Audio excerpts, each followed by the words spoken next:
Well, hello everyone, and on this video I'm going to talk about keeping snakes as pets.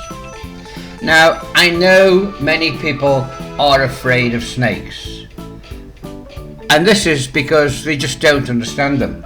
Someone once said to me many years ago when I told them about a snake, "Oh, those slimy things." Let me tell you, snakes are not slimy. They are absolutely wonderful. They're dry, they're silky to the touch. In fact, on the screen right now, this is one of the very first snakes I had, and this was a boa constrictor. Now, I call this one Cecil. As you can see, he's a very pretty snake, but again, so temperamental. Some days you could pick him straight up, and other days you put your hand in, he'd be hanging off your fingers. But as I say, it is a beautiful snake, but I wouldn't recommend them as pets, because if you're a pet snake, you want to be handling it all the time. And Cecil actually ended up with cancer. I went to take him to London Zoo and unfortunately couldn't fix it. Now, this is the second snake I had. Now, this is an Indian python, and it was actually an accident that I purchased this one. We called him Goliath. As you can see, he's got a good girth on him. And I went down to London. I travelled down to London, and I went into a market. It was called Tooting Market, and they had a reptile store in there. And I'm talking to the gentleman who ran it, and he said, "I've got the perfect snake for you in the back." So he came out with this Indian python. This is when we first had him, and he gave him to me. And would you believe, the Indian? He was so friendly. He tried to get him his shirt. In fact, he did end up getting him his shirt, but he tore a few buttons off. He was probably the tamest snake I have ever had in my life. Well, other than the one I've got now. And it was absolutely magnificent. I put him in a basket on the one side of the stage. When I started the show, halfway through the show, I'd take the lid off and walk to the other side of the stage, and he'd come out and he'd look around, he'd find out where I was, and he'd come straight across the stage right to me. Beautiful snakes, Indian pythons. Unfortunately, when I came to Australia, I wasn't allowed to bring it with me, so I had to sell it in England and make sure he was going to be looked after, because they live quite a long time and they grow very big, as you can understand. Now, let's talk about what we keep snakes in. Look, a lot of people keep snakes in aquariums. Look, aquarium's okay if you've got a little tiny snake, but don't forget, a snake can push a top off an aquarium, so it has to be fixed down. Besides that, of course, I don't like it having four sides where they can see through. I don't think the snake likes that very much. I've never had an aquarium.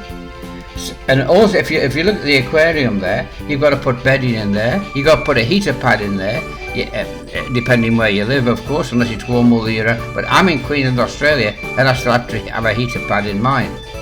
So again, I would not really recommend an aquarium.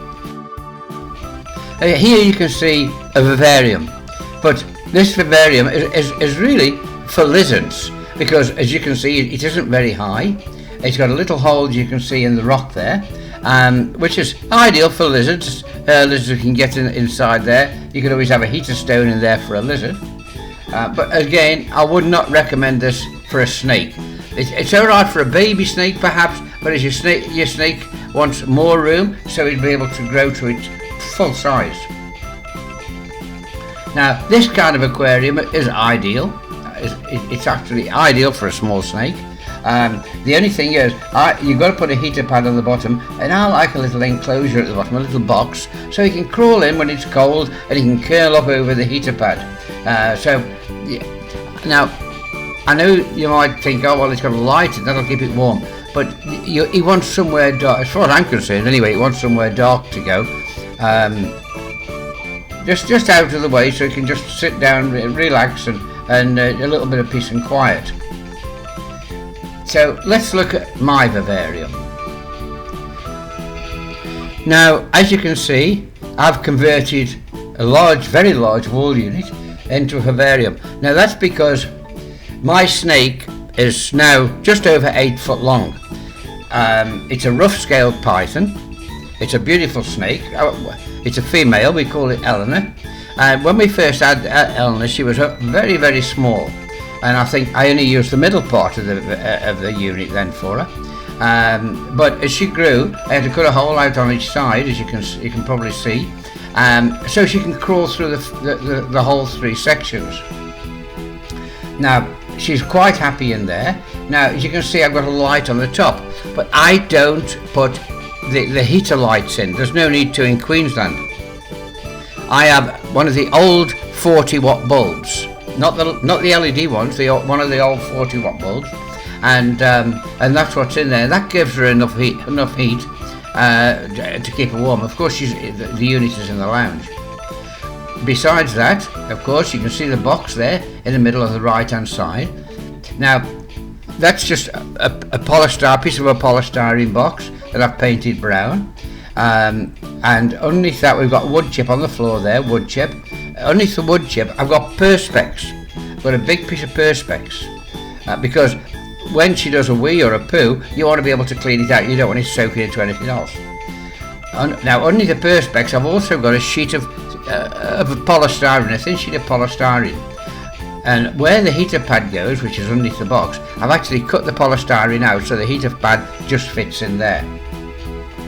She's got a very large water dish there.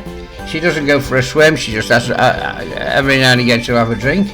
And underneath there you can see the 2 doors. Underneath the bottom there I've got all my controls for my heater pad. I keep all the bedding in there, and I keep all the essentials in there that she needs. On the left hand side there you can see there's 4 steps going up plus a branch. She loves lying she's asleep on the top step there, I don't know if you can see her. And on the right hand side I've got a swing plus a branch, and in the middle of course I've got that swing too, and a great big branch sticking up there. Now let me explain the difference between having them in a small tank and having them in a great big unit where they can stretch out.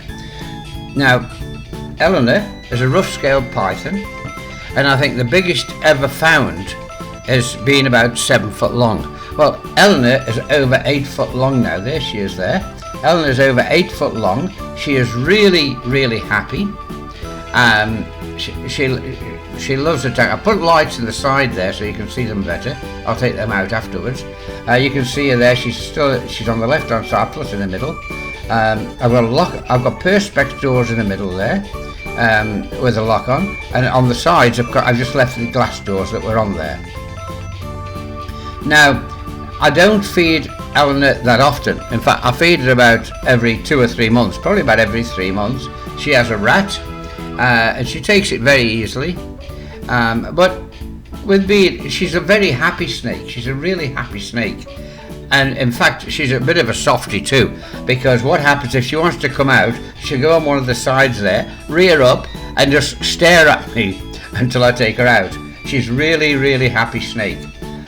But saying that, about twice a year, I don't know if it's mating season, I've got no idea, but about twice a year I'll come out in the mornings, and as I walk past, she'll actually attack the glass.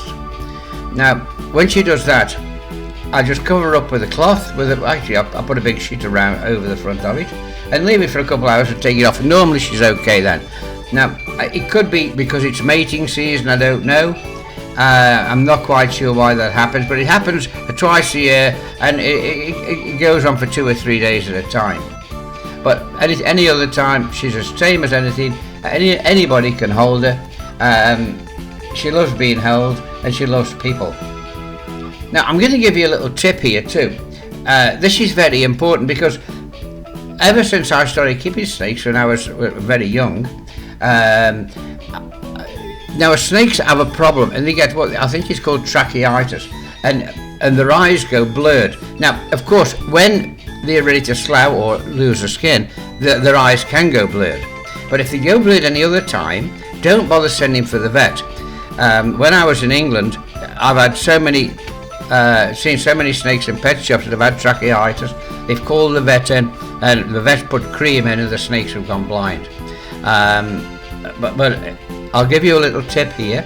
If your snake does get tracheitis, that means they go like milky colour, get a tea bag, put the tea bag in a cup and put hot water on to get the tea nice and dark. Take the tea bag out and let it cool right down. You must not use it while it's on. Let it cool right down. Then get a little bit of lint and just dab the eyes with that cold tea. You can put it in the fridge after to keep it. Do it about every 3 or 4 hours, and you'll find that will heal their eyes. In fact, it's actually very good for the same for humans. Cold tea is absolutely fabulous for human eyes too. So that's a little tip for you. As I say, vets couldn't cure them in England. They were putting cream on. They were going. The snakes were getting blind. So after a while, all the pet shops would call me and say, "Listen, my snake's got tracheitis. Can you come and fix it for me?" And I'd get the snake and I'd take it home. So that's a little tip. That's a very, very important tip. Now, if you're keeping your snake as I do in the lounge, which is a good place to keep it because you've got an even temperature just about all the year round. When it gets cold, you put the heater on. If it gets too hot, you put the air conditioner on. Try and keep it at a constant temperature. You can see I've got a temperature gauge there. I've also got one on both sides. Now, sometimes it gets really, really hot, over 40 degrees where I live. So on the left-hand side, you can't see it here, on the left-hand side of the corner, I've put a battery-operated fan. It's a USB fan. And I've got a wire. I've made a wire box that fits over it so the snake can't put a nose in and hurt herself. And that's very important because now that gives you airflow all the way through the tank. So think about that. You can get them from discount shops. They're only about $3 or $4, but they're well worth getting. Again, a USB a portable fan. Stick it on the side. Put a wire box over so she can't get at it. It can't hurt herself. Now, if you wanted to dress your vivarium up, that's fine. When I first made this, in the back there, where you can see in the middle, I put all this cane around, but the problem was Eleanor knocked it all down. I don't know how she managed it because I glued it on, but she managed to knock it all down. So I just keep it blank now. She's quite happy, as you can see. So again, don't forget, if a snake gets tracheitis, use cold tea. Just cold tea, no milk or sugar, and bathe their eyes with that, and you'll find that it will fix tracheitis. At least it always has done for my snakes. Also, try and keep it at a constant temperature if you can. I've got air conditioning in my house, so if it gets very, very hot, because sometimes it gets over 40 degrees here where I live, I just put the air conditioner on and keep it nice and cool. Plus, put the fan on the left-hand side, and it circulates the air all the time. Make sure you feed them. Don't feed them too much. Again, I feed Eleanor I feed about once every 3 months. That's all she needs. Don't forget, a snake can go 3 years without eating, so don't overfeed them. And when they've had a feed, once they've had a feed, leave them for a few days before you handle them. Otherwise, they will bring it up again, or some snakes will. So again, look after your snake, and they make absolutely fabulous pets. And bring it out as often as you can, and don't forget, introduce it to every member of the family. Let them hold her, let her get the smell of every member of the family, and trust me, you're going to have one of the best pets you will ever have. Well, I hope you enjoyed this video. I'll put more out soon, so keep watching and have a wonderful stay and enjoy your snake.